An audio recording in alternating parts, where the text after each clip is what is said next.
14 minutes and 27 seconds. I don't need slides. Woo! All right. You just earned a point. Yes, yes. All right, everyone. Hey, raise your hand if you came here for this talk tonight. Yeah, I came from All right, yeah. cool. The rest of you. That might be another point. Really, what the hell? All right, that's fine. All right, so the name of this talk is How to Spoil All Movies and Give an Unforgettable Presentation in 15 minutes. My name is Jason Blanchard. I work in marketing, and the reason why that's important is because I don't know how to computer, apparently. So I do know stories, though. And so what I'm going to talk to you tonight about is stories. And I got to go back to the beginning of where this started. And it was in 1985 when I was 7 years old, and my older brother took me to go see the movie Top Gun. Now, I want you to picture a 7-year-old boy in a movie theater. His older brother took him, and all of a sudden, this movie starts like, what is this? And it's like, and there's Maverick, and there's Miggs, and he's upside down, and he's flicking them off, and I was like, what's this happening? And as I'm watching this movie, I'm getting so excited, and things are happening. He goes to Top Gun, and I'm like, what's Top Gun? And he goes, and there's Kelly McGillis, and I'm having feelings as a young man seeing this woman.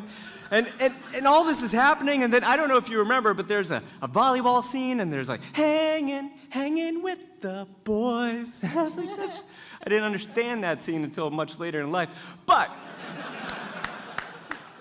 there was motorcycles and airplanes, and it was amazing until the moment. And if you haven't seen this movie, beep, beep, beep, beep, beep, eject. And Goose died. And I'm sitting in that theater going, what? Goose? And Maverick can't get in a plane anymore, and then all of a sudden I'm like, what is happening in this movie? And then he has sex, and I wasn't supposed to see that part, but I did. And I remember all of that movie. But the cool thing was, as the movie went on, Maverick did find that strength to get back into the plane, and he took out those MiGs at the end, kind of, and then at the end, I remember this very fondly. There's a moment where he's on board and everyone runs and grabs him, throws him up on the shoulders, and they go. And as a 7-year-old boy in that theater, you know what I did? Because that's what you do when something's badass. Fist raised. And so that's where it started, and from that point, I got a chance to go into the United States Army, where I was a combat cameraman. And they trained me to be, I made videos and propaganda films and things. And so we did that. And when I got out of the Army, I went to film school. And when I got to film school, I went to film school because I love movies. But when I got to film school, you know what they did for me?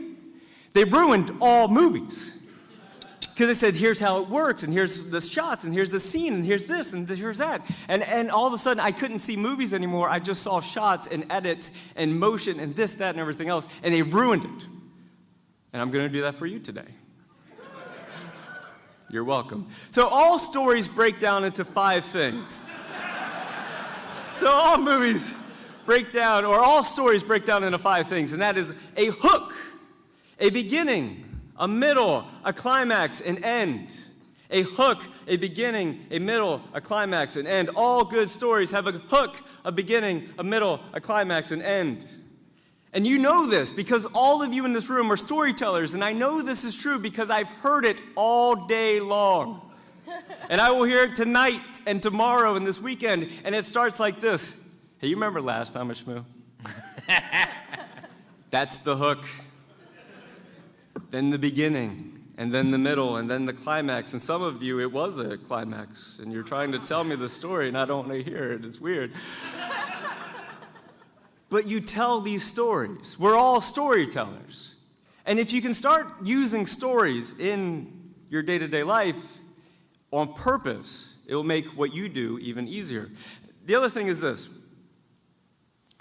Movies break down in a very formulaic way. And when I point this out to you, I want you, when you go home, to watch and just hit that little play button, and you'll see stuff happening, is that You have, at minute 3, you introduce the main character. Minute 10, something bad happens. Minute 30, he goes on a quest. Minute 45, everything's going well. Minute 60, he can't be beaten. Minute 75, all is lost. And then all of a sudden the climax begins. He finds his strength. And then it ends in that chronological order. And I have now spoiled all movies for you because that's how they go.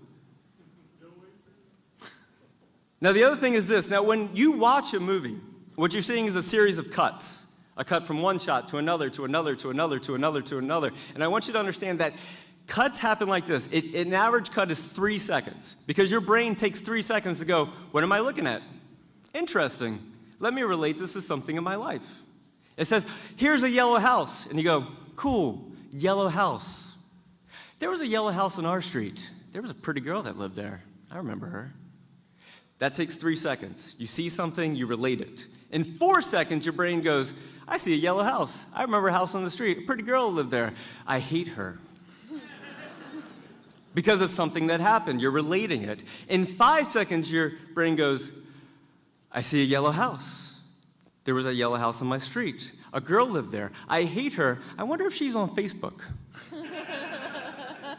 And that's how fast your brain goes. Now, going in the other direction, if you see a 2-second edit, a 2-second edit says, I see a yellow house. There was a yellow house on my street. You don't have a chance to relate it. That's why movies are emotional. When you watch them, you make them a part of your life the entire time. Now, if you keep going backwards, so we're at 1 second now, you go, yellow house. And you go to the next edit, and you're like, what the hell was that for? And so if you keep doing 1 second edits, your brain is like, what's that? What's that? What's that? What's that? What's that? What's that? That's why all trailers are cut. So your brain's like, wee, wee, wee, wee, wee, wee. And then it gets you excited. If you go even faster than that, half-second edits and quarter-second edits, you start going, oh my God, this is really amazing. What's happening? This is really cool. The reason why I bring this up is because when you're presenting, the cadence in which you talk, the speed in which you talk, has an effect on the audience. If you go fast and you talk really fast and then people have to think and move quickly from thing to thing to thing to thing to thing, well, that has an effect. But if I slow down and I pause, it has more emphasis. Now, the one thing is, while I give this presentation, I want you to know something. All of you are hearing a different presentation. Every single one of you in here. And what I mean by that is the words coming out of my mouth have different meaning for you, because I see that guy right there, and I don't know what he did today, but he is completely tuned out. So tuned out. He's staring at the ceiling. But the rest of you are laughing because you're tuned in. Not all of you in this room are paying attention, and that's fine. For those of you that are, thank you. Those of you that aren't, I'll get way better next time. But I want you to keep that in mind, that as you give presentations, not everyone is going to see and hear and think what you wanted them to, because they all have different filters. So how does this apply to you?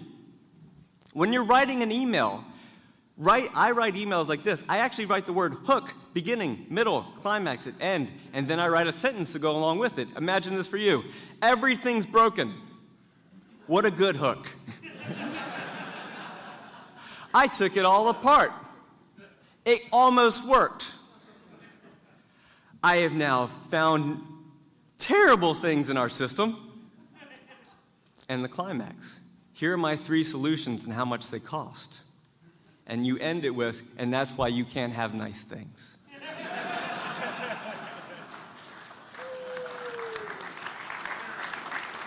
How else you can apply this? When you're giving presentations in the future, and I hope that you do, start a presentation by asking a question.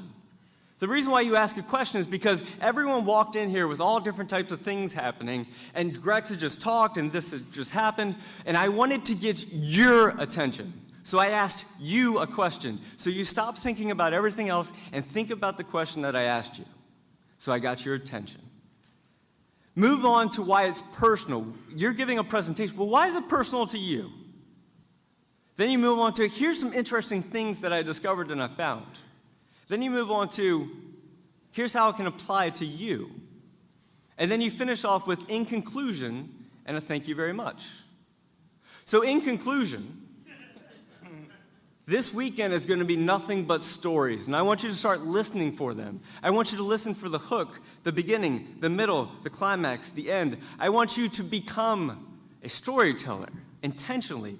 I want you to become a part of stories. I want you to be parts of other people's stories, and I want you to have great stories to tell next year when you come back here.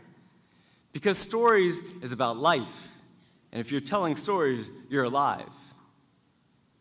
Thank you. My time is up. If anyone wants to talk to me during this weekend, I will be at the Sands booth giving away t-shirts while playing Plinko. Because when people come up and say, hey, what's the Plinko board for? I go, it's a social engineering tactic to get people to come up and talk to me.